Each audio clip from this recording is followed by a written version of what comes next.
Welcome to Sex Ed with DB. I'm your host, DB. Let's get into it.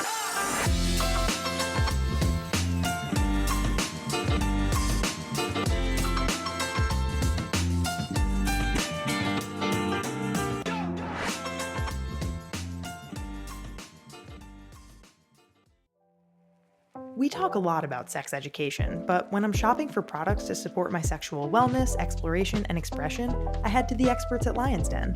Lion's Den is an adult retailer with over 50 locations nationwide and hundreds of your favorite brands. They have everything you need to explore and express your sexual side. Right now, you can use code SEXEDWITHDB for 15% off your purchase in-store and online at lionsden.com. Follow them on social media at Lions Den Adult on Instagram and TikTok for exclusive offers, deals, and giveaways. If I were to tell you I was conducting a masturbation experiment with the magic wand, what would some of your hypotheses be? Well, I did do a masturbation experiment with the magic wand, so let me tell you what some of mine were. Number 1. Anxiety, tension, and stress will decrease during and after daily magic wand use. Number 2. Daily magic wand use will be associated with improved mood, confidence, and happiness when compared with no sexual activity. And number 3, sleep length and sleep quality will improve during daily magic wand use when compared to no sexual activity. After running the numbers, 2 of those hypotheses were true, and one of them is false. Want to know which ones were true and which one was false? Go to sexedwithdb.com/magicwandexperiment to learn more about the experiment. Read some of my daily journals and watch some of my daily vlogs, and find the results of these hypotheses and a few others, and so much more. I'm about to get personal here, so listen up. I'm going to tell you a fun fact about me that you definitely didn't know. The lube that I use most consistently is Uberlube. I really mean it. If you were here with me right now, I'd tell you to go over to my nightstand drawer and tell me what you see. That's right, you would see a bottle of Uberlube. If you've never heard of Uberlube, let me tell you about it. Uberlube is a silky smooth silicone-based lube recommended by leading doctors, and its body-friendly ingredient list makes it widely used by people with sensitivities to lubricants. Another amazing thing about Uberlube is that it doesn't leave a sticky residue like water-based lubes do. It lasts for a long time and doesn't stain clothing or bedding. I have 3 bottles of Uberlube on my bedside table right now, ready when I need it. If you're someone who wants to feel more pleasure in the bedroom, use code SEXEDWITHDB for 15% off at Uberlube.com. Trust me, it's amazing.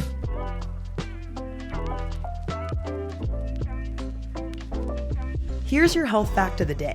The vaginal microbiome is the ecosystem of bacteria, yeasts, and other microorganisms that live inside your vagina.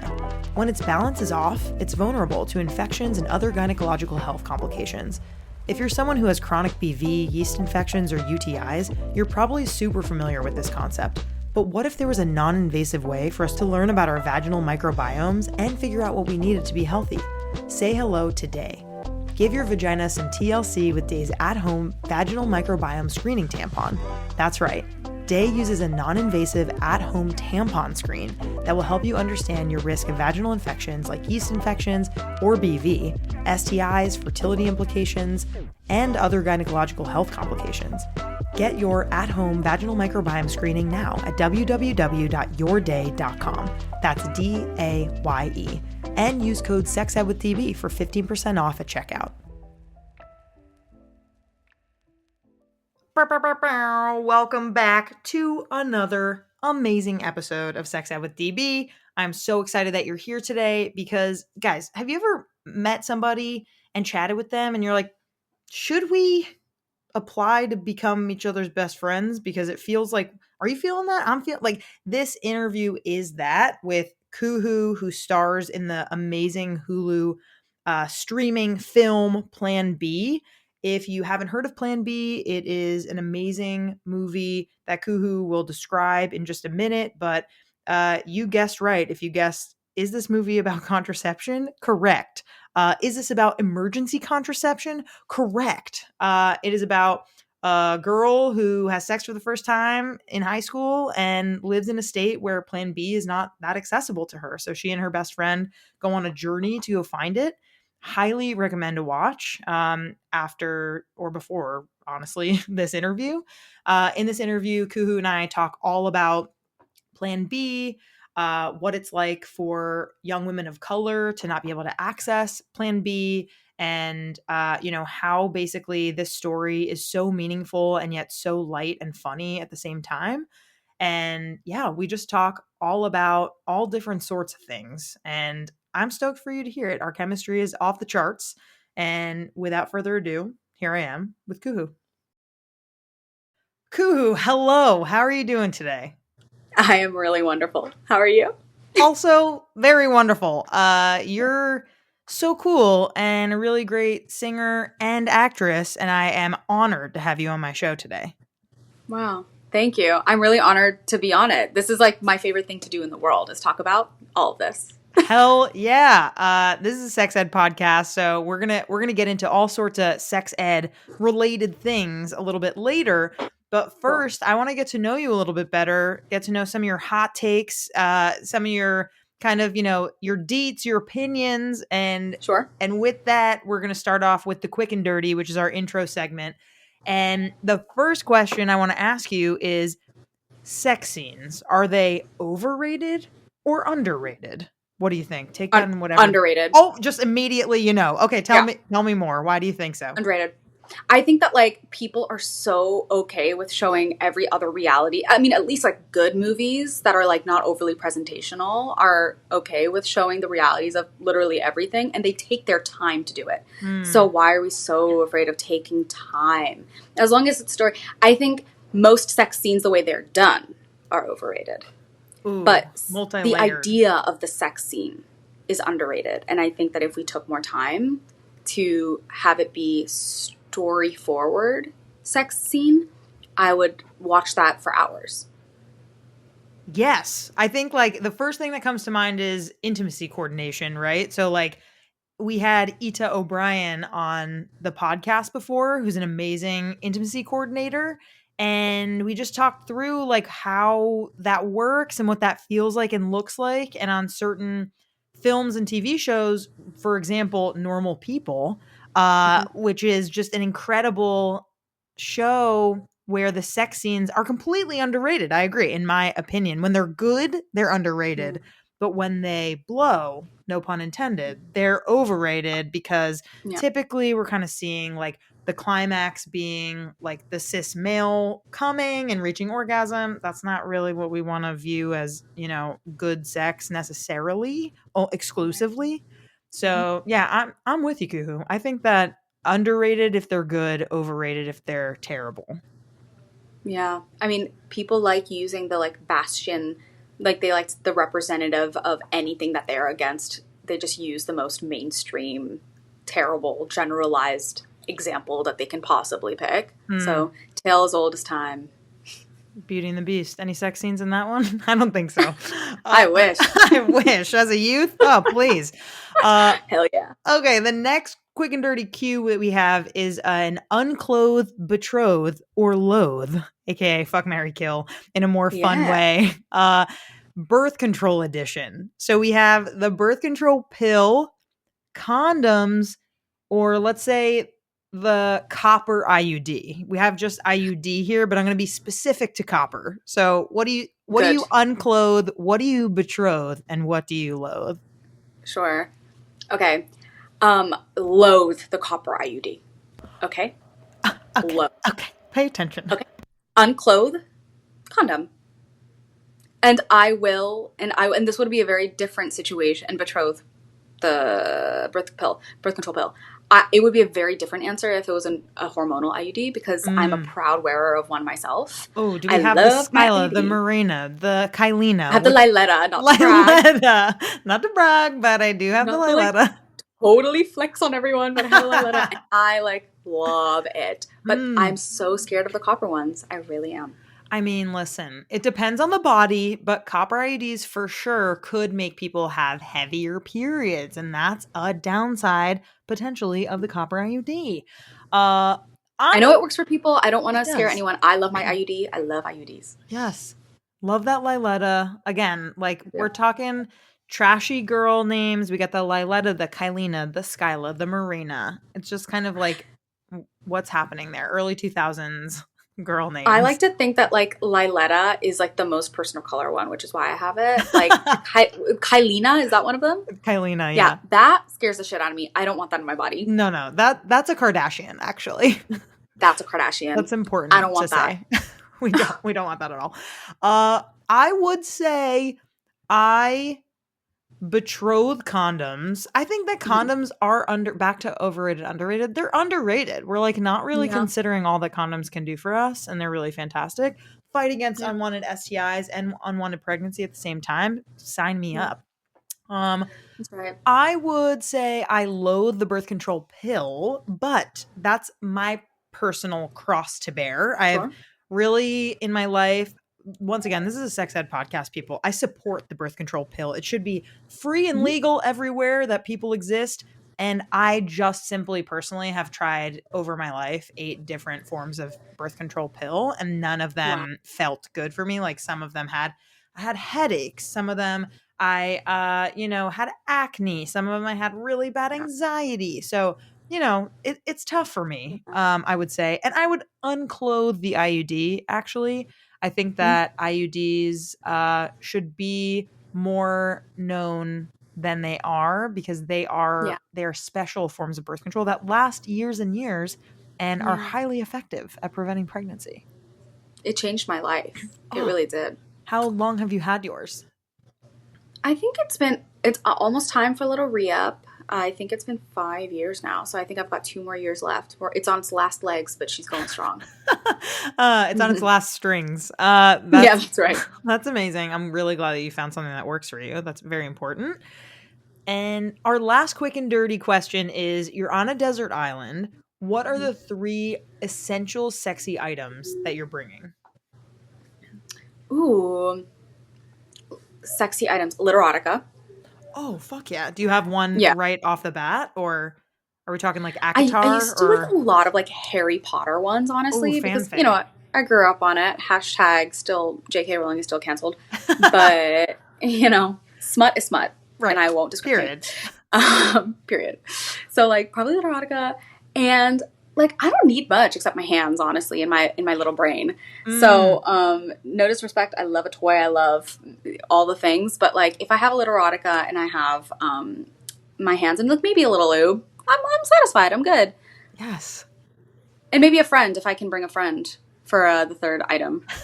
Just to like hang with while you guys are just like kind of parallel playing. That's very funny. Yeah, that would be awesome. I'm so into that. We have very similar ones. I feel like, technology is going to die. So I can't bring my Magic Wand Yeah, original, nowhere to plug that puppy in. So right. I do agree. I mean, like maybe it would be some sort of book. Maybe it would be like a dictionary of literotica, perhaps, with like Oh, so different nice. short stories that I could kind of, palm my way Right. through.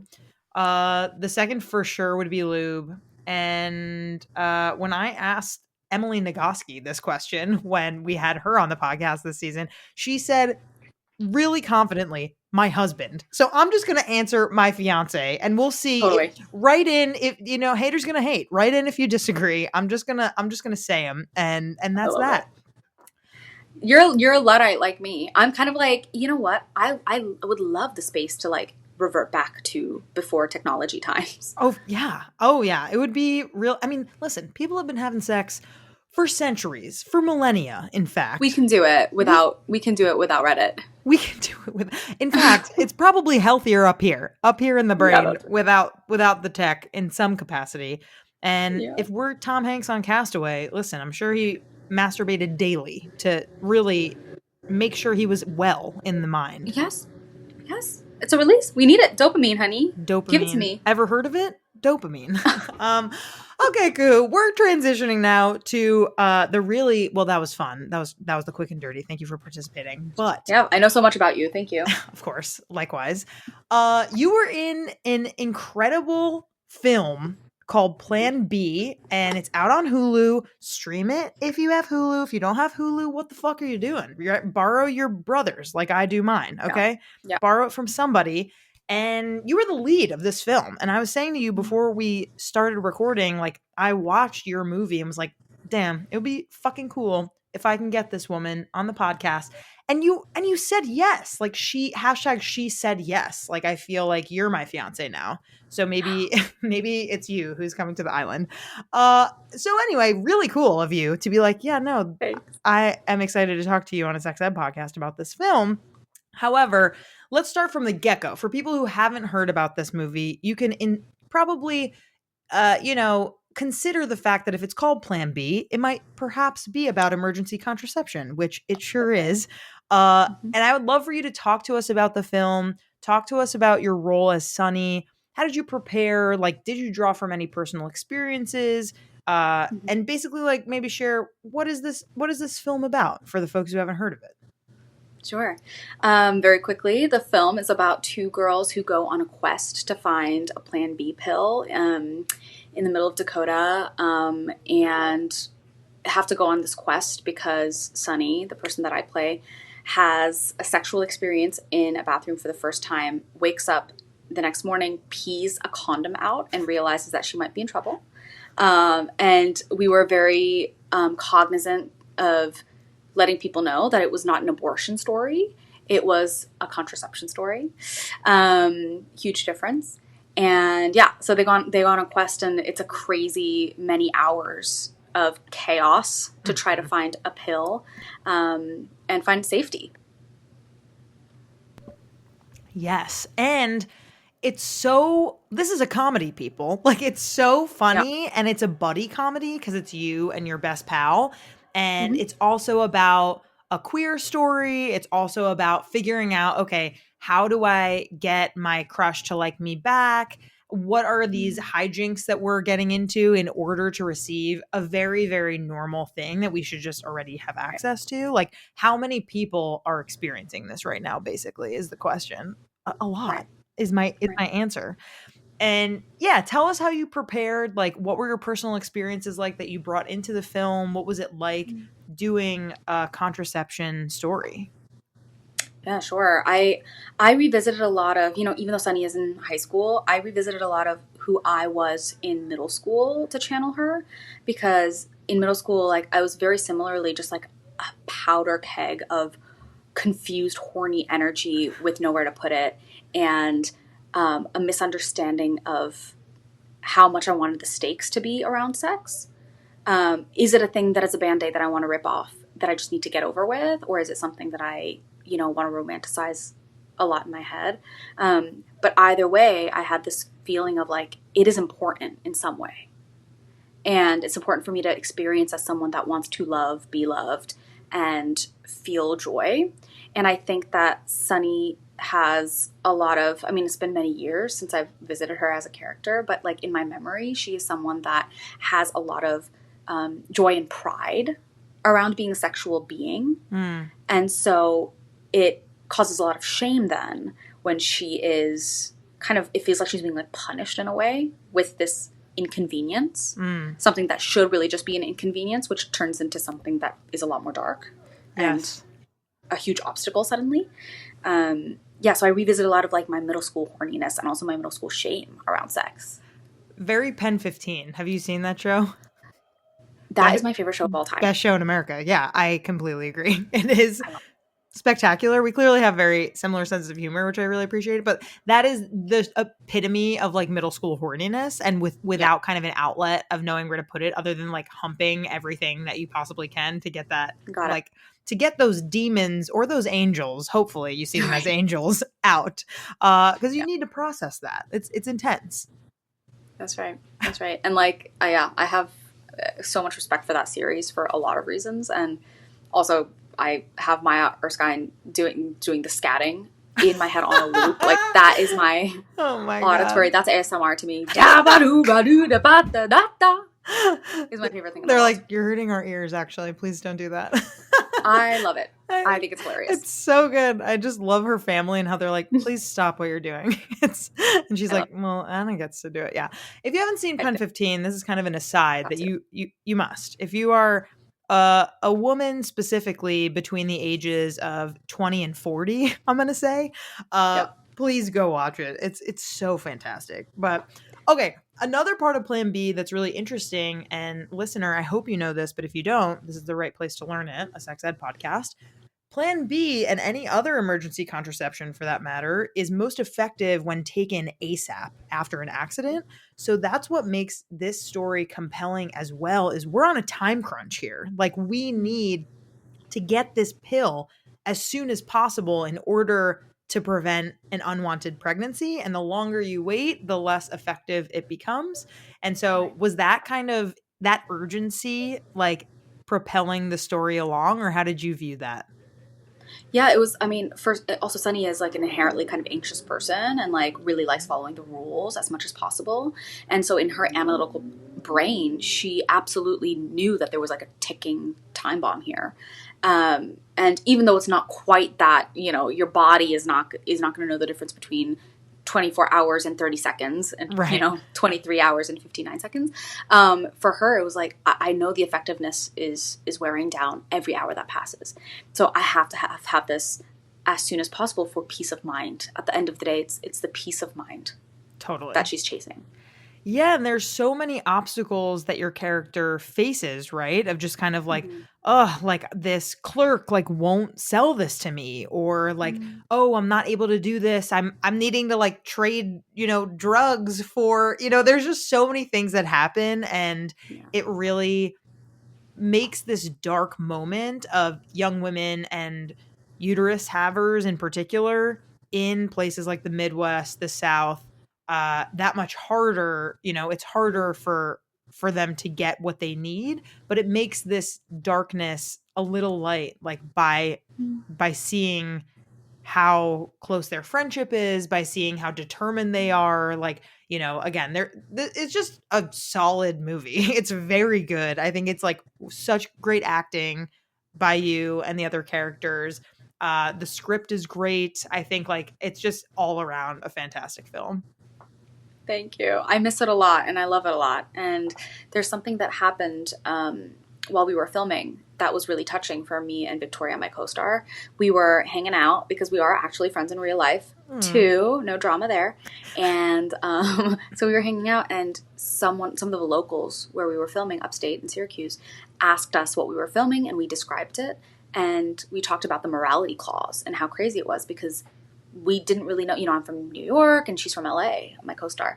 And we didn't really know that that was such a common thing for pharmacists to be like, you know what? I just morally don't agree with selling this object to you, so I'm not going to. You have to figure it out. Crazy. We had no idea. And in talking to some of the locals there was a local woman who got a little bit like taken aback and was like, that happened to me. Like the plot of your movie, like I had to drive across state lines because that happened to me when I was young. And we were shocked to meet someone like that. Right. Wow. And to know how common it was. And how often it's still happening today. Like I'm sure if the sample was in, more restrictive states when looking at kind of what is allowed for emergency contraception and when you're able to buy it and from whom you're able to buy it, and if it needs to be, anyone theoretically could go in and buy it off the shelf, but the question is, are they going to sell it to you? And that really depends on the person, and that is completely unfair. Luckily nowadays, with the internet and with getting, you can literally buy Plan B on Amazon. And in fact, it usually is cheaper there than it is in the pharmacy and other places. But one thing that we really like to talk about too on the podcast and in our social media content is that Plan B, while it technically is the most available form of emergency contraception, if you are above 155 pounds, it becomes less effective. And then Ella, which is the emergency contraceptive that you can get prescribed, that's up to 195 pounds. And that, like, these are average sizes we're talking about here. And so it's just such a shame that there's not more research and more effective options for folks who are, 200 pounds, 196 pounds plus. Yeah, totally. I also didn't know that until I started filming the movie, because I started posting a lot about contraception, and I started working with like Planned Parenthood here and there. And my friend, who is a fat liberation activist named Jordan Underwood, who is incredible, and you've probably come across their content honestly online. They're quite known for being an educator and a wonderful advocate, is the one that DM'd me and was like, hey, just so you know, like, this doesn't work. And I was like, oh, it blew my mind. Yeah, it's wild. And like, you know, as a sex educator, we always have to be like, it's better than nothing, but we deserve better options. And like, it's still effective. It's just less effective, which is bullshit. Like that's kind of Right. the theme. But you know, speaking of these societal issues and things that come up, right? Like Plan B as a whole really addresses societal taboos surrounding all sorts of things, sexuality, you know, queerness, identity, especially within communities of color. And so I'm wondering, like, how do you think the movie contributes to changing narratives about sexual liberation, queer empowerment, particularly for young women of color? Yeah, I mean, for me, there's a lot of, I mean, as an Indian woman, like, there's a long history of how our culture relates to sex. And like, I think the crux of the movie for me was the relationship between Sunny and her mom, and just seeing representation in a way that is not super culturally specific. It wasn't about Indian culture, and like, it's not really mentioned at all over the course of the movie. And we were really cognizant of our preference for that kind of treatment of Sunny. And me and Natalie Morales, the director, talked a lot about making it as accessible as possible for any culture.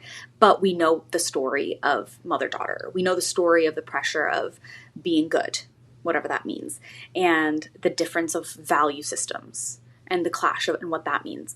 And so I think having an example where the child is not ostracized for this in a way that's super harmful and is supported on some levels and understood on some levels by their parent or parental guide is so important, just to see that. And yeah, particularly for people of color, you know, we're talking about perception when we're talking about the morality clause. We're talking about how does someone decide who to sell to? And that is about perception. It's about impression. It's about someone taking a look at you and deciding who you are. And it is impossible to extricate that from the reality of systemic racism. You know, a first impression is never a first impression that you can control. You are carrying the weight of systemic and like entertainment stereotyping with you wherever you go. It's not in a vacuum. Totally. Yeah, I mean, I think like the mother-daughter relationship that we see here is, like you said, it is a universal one where, you know, the daughter here is wanting to follow the rules, wanting to impress or make her mom proud. And her mom makes it really clear that expectations are very high. Like there is a little room for fuck up here. And so I just totally relate to this idea of like, I know my mom will have my back, but like I am still nervous to say what it is that I need to say.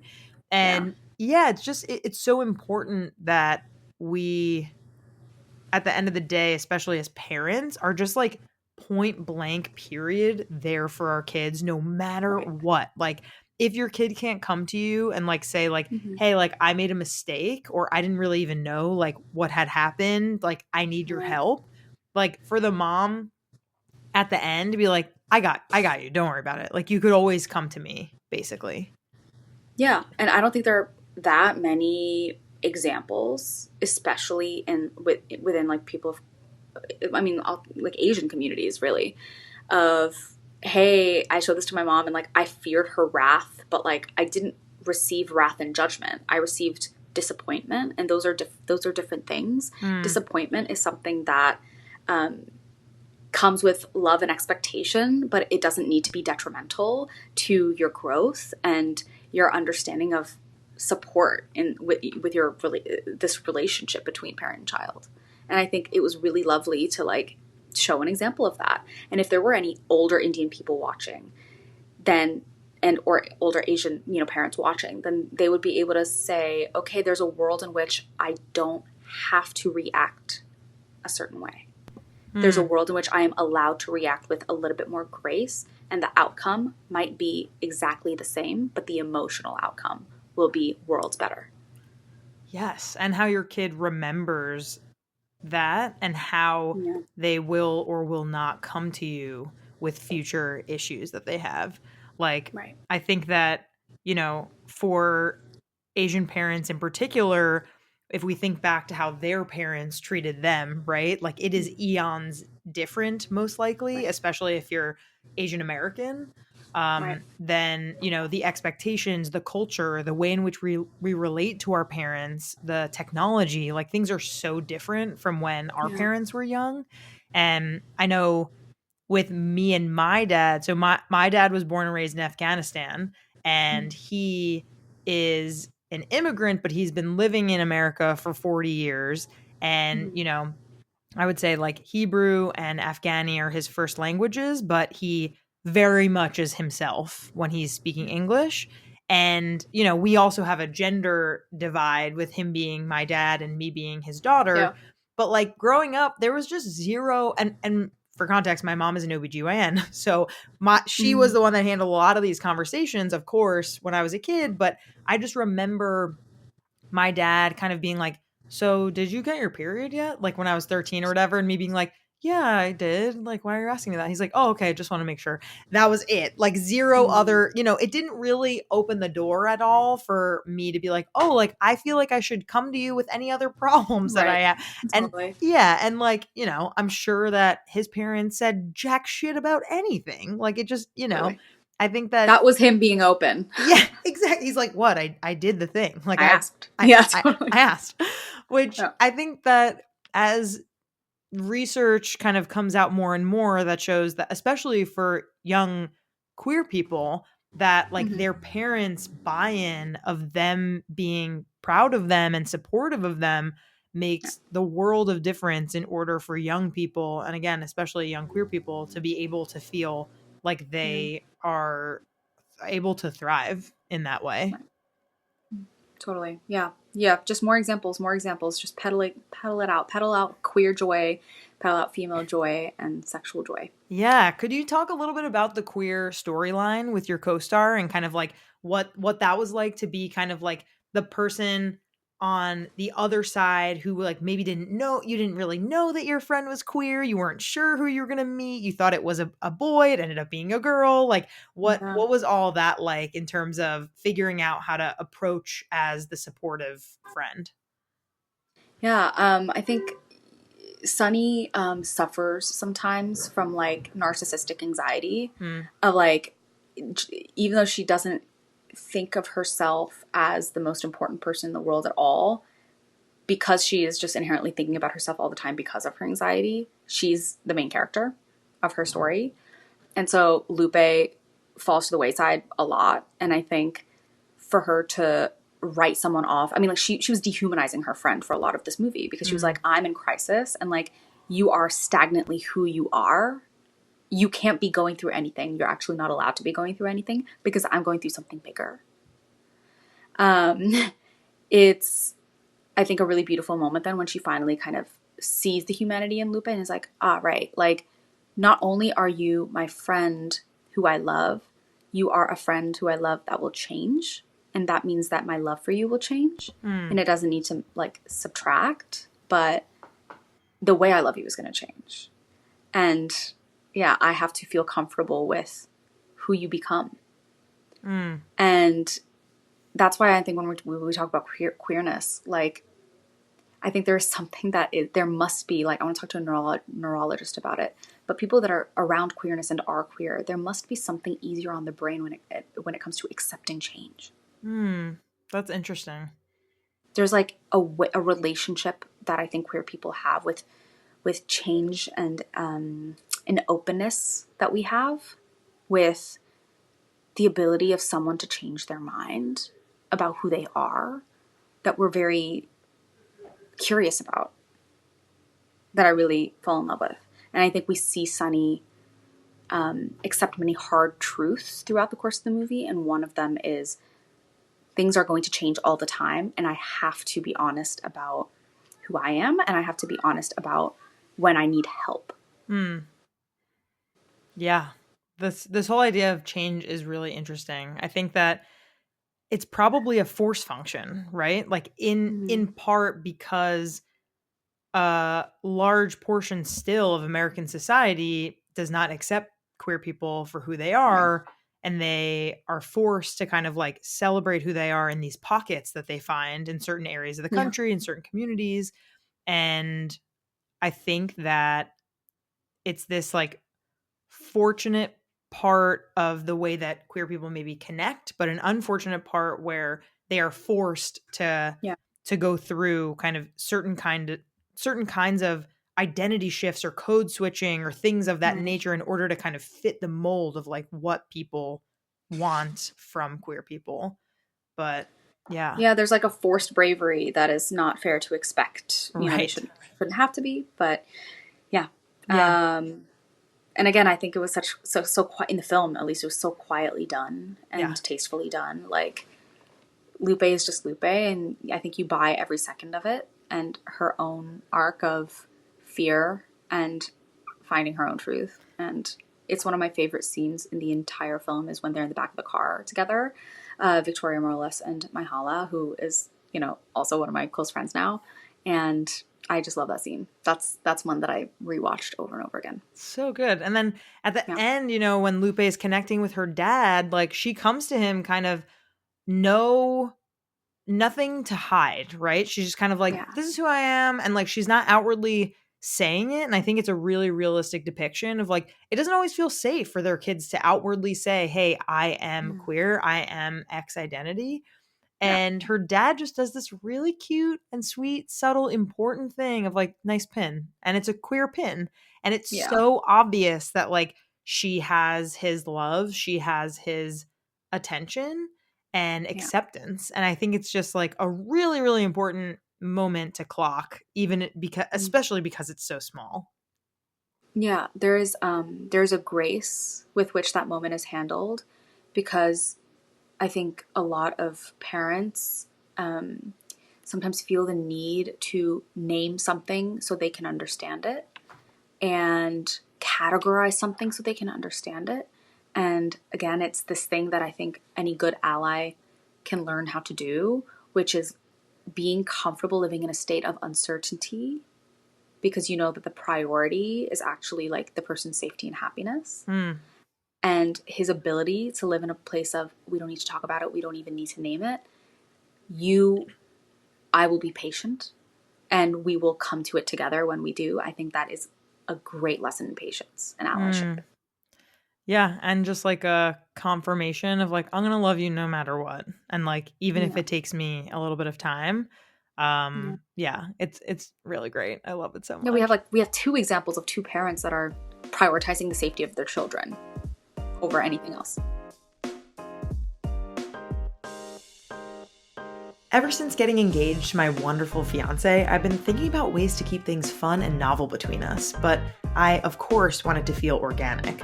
I want to be able to feel sexy and comfortable in my body while trying something new. Thanks to Lion's Den, a new adventure I've been exploring is the world of lingerie. I never really was a big lingerie girl myself, but once I started trying on lingerie that accentuated my curves, felt super soft to the touch, and made me look in the mirror and felt wildly confident in my skin, that changed pretty quickly. Plus, when I searched for what I might like on Lion's Den's website, I saw models that actually looked like me. They were curvy and thick and voluptuous, and it made all the difference to see models that have my body type. Want to join me in my new lingerie chapter? Right now, you can use code SEXED with DB for 15% off your purchase in-store and online at lionsden.com. Follow them on social media at Lions Den Adult on IG and TikTok for exclusive offers, deals, and giveaways.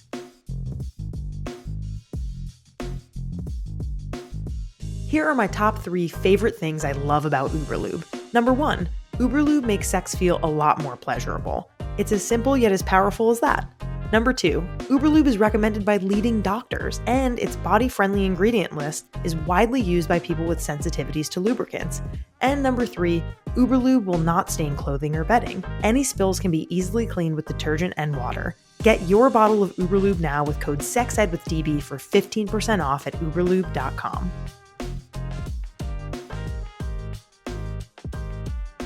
What if I told you that I did a masturbation experiment with the magic wand and the results were incredible? Don't believe me? Let me share a few things with the class. When using the magic wand every day, I experienced less stress, anxiety, and physical tension. I reported more frequent positive moods when using the magic wand every day, including higher levels of confidence. My level of horniness increased over time when using the magic wand every day. Want to see how else the magic wand impacted me positively? Go to sexedwithdb.com/magicwandexperiment to learn more. I'm Darren. And I'm Esther. And this is Second Sunday, a podcast about Black queer folk finding, keeping, and sometimes losing faith. This season's full of candid conversations. We're talking to theologians, artists, activists, and community members living at the intersections of faith, spirituality, and identity. The Saints ain't ready for this, but we're still going to talk about it. Second Sunday. Find it wherever you get podcasts. Second Sunday is a Cube original podcast and is part of the PRX Big Questions project. Are there any kind of memorable moments or specific, things that really pop up while filming Plan B, particularly in the scenes that required, this delicate handling of sensitive topics, but in this kind of like light and refreshing way? Yeah, I was going to talk about something else with this, but I feel like we have to talk about the sex scene because it's so cringy and so fun. It's so good. And it's so good. And Mason Cook is so brilliant in this part as this church boy. And we did have a brilliant hashtag church boy. And we had this incredible intimacy coordinator with us. And she had really good tips for us.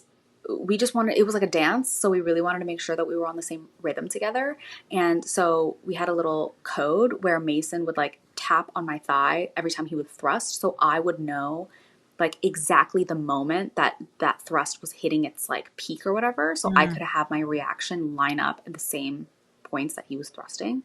And it's like little things like that made it feel so safe and so fun. And we were able to just like kiki and like not worry about it.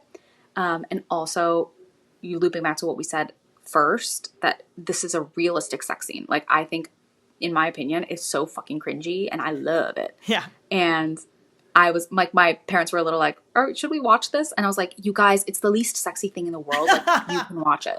That's true. Like, you will feel not uncomfortable at all because it's just like two people kind of being like, do I like this? I don't really know. Like, there's actually they're being so cerebral about it because it's so new and strange that they're not even really feeling anything. And I think that's great. Yeah. And it's over before it begins.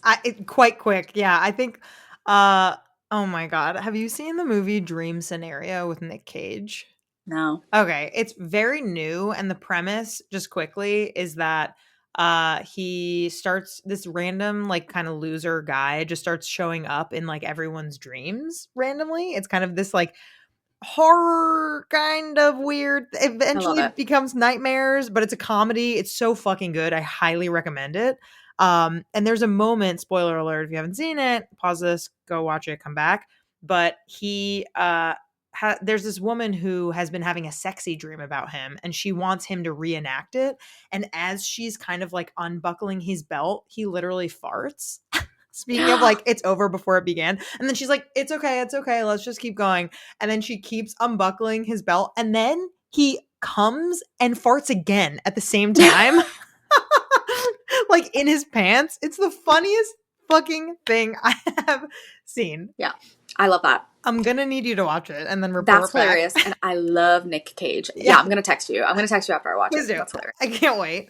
But anyway, the whole idea of like, especially for old men in this movie that Nick Cage is playing and high schoolers, when you're having intercourse, like PV intercourse for the first time, both people, who fucking knows what they're doing? And there's no kind of sense of like, specifically for cis women in this scenario of being like, do I even want this? Like, is this something that's giving me actual pleasure? Or is it just this kind of coming of age, no pun intended, thing where, in 80s and 90s and early aughts high school movies, we just see it and assume that's what we need to do. Right. Totally.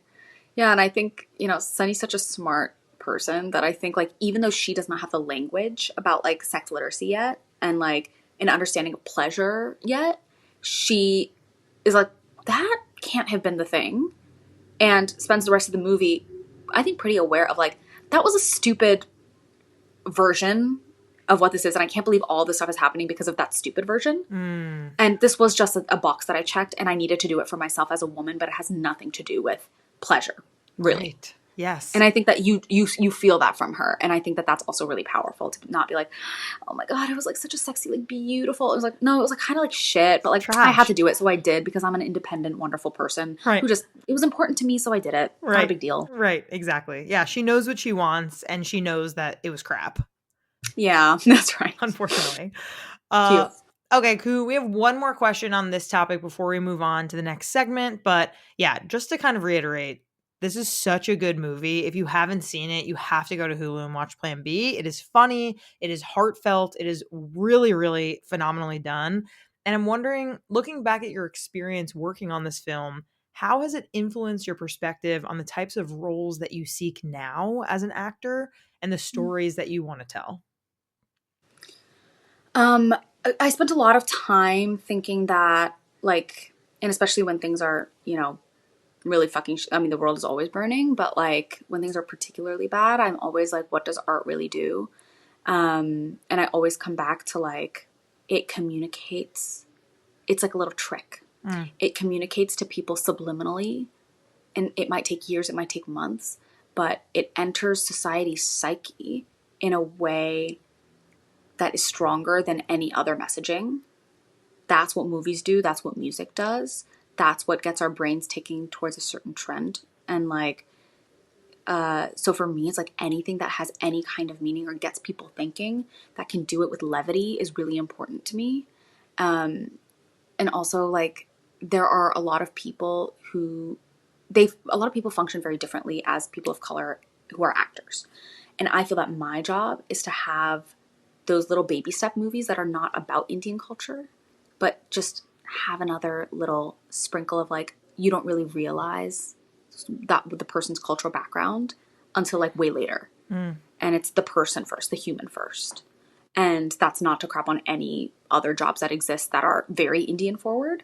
But I just think that my role as an actor in this lifetime is to do the ones that are a little bit in between.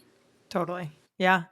I love that. I think like the idea of putting meaning to something while making it funny and like putting a smile on people's faces and making it memorable is the best way that we can kind of contribute in this world. Yeah. Yeah, I agree. Pop culture, I believe, had its moment in the 90s. And after that, we really haven't like had a widespread pop cultural like moment that has lasted, because there's such a fast turnover now and there's just too much information. But that's why it's even more important now that like, because there's such an oversaturation, that like we swing hard. We swing hard. We really know the intention of what we're trying to say, the meaning, even if it's something that's just haha for the laughs. Great. Have an intention anyway and go for it to the extreme and make the thing with that in mind every second that you can. Totally. Love it. So great. Okay, we're going to move on to next segment called The Buzz. And we are going to get a guest take, you in this instance, on a trendy sex topic. And we're actually going to talk about sex scenes again in a more detailed way.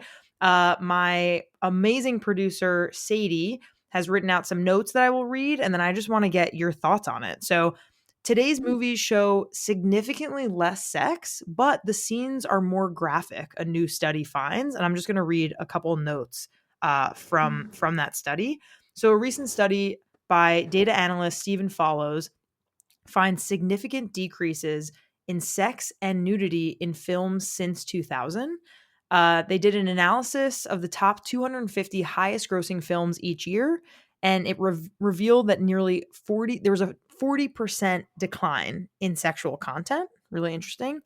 Today, almost half of the highest grossing movies lack sexual content. However, movies with sex scenes are more graphic now, citing examples from 2023 films like May December, Saltburn, and Fair Play. And this study suggests other vices like profanity, drugs, violence remain at similar rates since 2000. And then I'm going to read like a couple reasons here. So possible reasons for decline in sex scenes include Gen Z's preference for less sexual content and decrease in sexual activity among teens. Reduction in sexual content leads to increase in PG-13 movies, so comprising 2/3 of North American cinema market in 2022. Wow, so 2/3, I'm going to read that again. 2/3 of the North American cinema market in 2022 were PG-13 movies. So I guess that inherently means if there's a sex scene, it has to be rated R. So that's interesting in and of itself. Yeah. And then lastly, R-rated movies perform poorly at the box office, leading to more family-friendly content dominating theaters. So I'm just wondering, like, as an actor who has performed sex scenes for Plan B, and I presume in other projects you would continue to perform sex scenes, like, what do you think about this trend? Why do you think it's happening? What do you think about this study? Just any of your thoughts.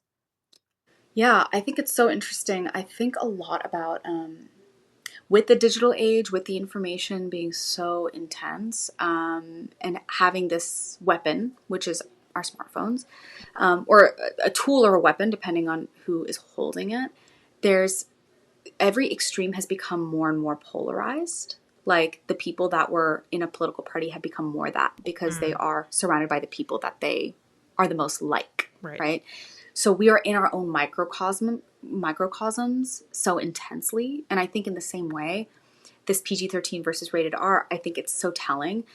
We have so much available to us that sensuality is slow. Sexuality is like fast. I mean, I know that this is just like a vernacular thing. Yeah. But like if we assign that kind of language to it, it makes sense to me that the rated R things, it's like, well, if it's for adults, we'll make it really for adults. And if we're going to do that, it's not about the slow sensuality because we're trying to get that quick dopamine hit Racy.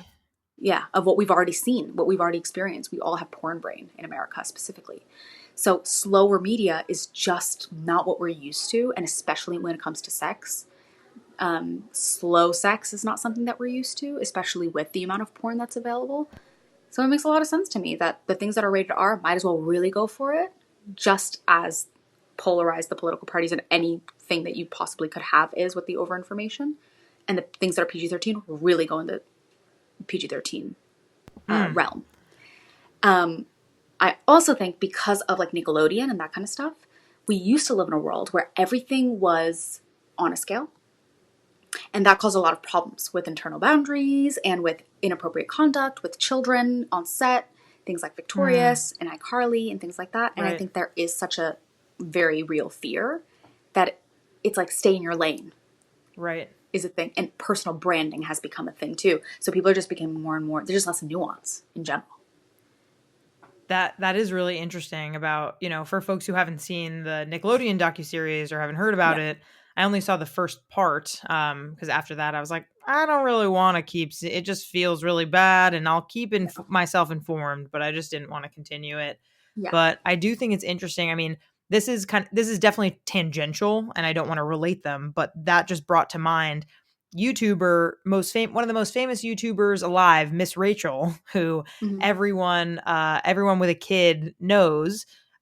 She recently put out a video that was about Pride, and apparently she just received a lot of backlash, right? So there is this idea too that parents are very much confusing and conflating the idea of celebrating LGBTQ history and pride with sexualizing folks and sexualizing kids. And like there is this like really intense, nuanced, important way to parse these issues of like we should not be sexualizing kids, and at the same time LGBTQ celebration is not inherently sexualizing kids, and we need to really make that distinction. Right. And that's why I'm curious about what it would mean then for a movie that has a sex scene that is PG-13. For example, like there's a version of something that is maybe sensual but not sexual. Yes. That I bet you the people that see it would still be like, well, that's something adults do.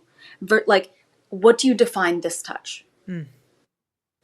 Sensual, how would they define that touch? Yeah. Right? Like, it's like, how do we do that? Like, and of course, I'm not talking like abuse is abuse, like, whatever, like sexual harassment, like we know that. But I just mean like, it's the stay in your lane thing has made some really broad generalizations that are not only killing art, but also killing reality of human touch and connection. And sometimes things are not inherently, it like reminds me of like when there's a video of a mom like kissing her son on the lips and people are like, what the fuck? And he's like 2 years old. And I'm like, what's wrong with It's a you? baby. Like, Yeah. I was in France recently and there were these little girls who were like 4 years old and they were running around shirtless. And I, as an American, had a moment of like, ooh, that's inappropriate. And I had to like watch myself and be like, yo, America's fucked up. Yeah. Because America's fucked up that they messages constantly about things like that. Yeah. It's crazy. Like, yeah, it's crazy. Have you seen Heartstopper? Wait, have I? Wait, is that the one? It's it's based on the graphic novel. It's a Netflix series. It's super queer, and it touches on, no pun intended, what you're saying very adequately, which is that they're two teen boys having a relationship for the first time. It's PG-13, and it's very sweet. It's so sweet. It gives me a fucking toothache. That's how sweet it is, and just how sensual and slow, and it's about mostly about kissing, and you know, maybe there are hands moving, but mostly it's like, oh, I'm not really ready for that. Like, it's very very, it just does it in such a tasteful way. And I think like that is a perfect example of a piece of media that hits on this idea that it can be both. Like, we can be telling stories that are sensual and are romantic without making it super graphic, without, you know, necessarily making it adult content. Like, it is for 15-year-olds to see like how they can be engaging in everyday sexual acts without necessarily having sex. Right. That's really sweet. Yes, I've heard so much about that series. I really have to watch it. Yeah, that's amazing. And again, it's like, I've got that people have an example of that and it's not overly sexualized and it's not overly like, okay, pride parades are like that whole thing of like pride parades are like fucking kinky places. And I'm like, okay, you know, I disagree. But yeah, it's really, that's great. I'm going to have to watch that. But yeah, more examples. Again, I'm like, just pedal them out. Yes. Get all of the queer joy out there. Exactly. All right, Kuhoo, we have one more segment. It is called Booty Call, where we have our listeners share a voice note of either something that they have a question about, or they want advice, or they have a silly or some sort of sex story, and we're going to play it and react to it. And this is anonymous, you know, unless they wrote their real name, which is up to them. And listener, right now, just so you know, you can go to our link tree in our bio of our Instagram. If you want to send us a voicemail, you totally can. And here is the voicemail. Okay, so my story has to do with a grinder hookup that I had. And for the purposes of the story, I'm male identifying, and so is this person. And it was all very consensual.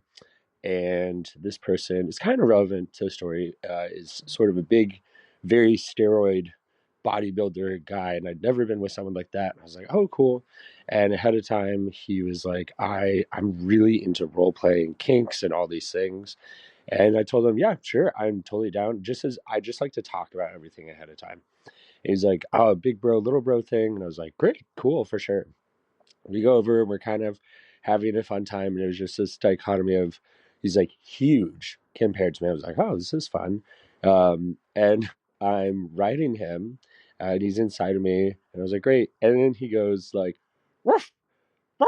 And I was like, all right, hold the phone. Okay, I'm gonna let me get off this situation. And he is a furry, and then opened up all of his closets and he had all these mascots and things. And I'm personally not into furries, but that's fine.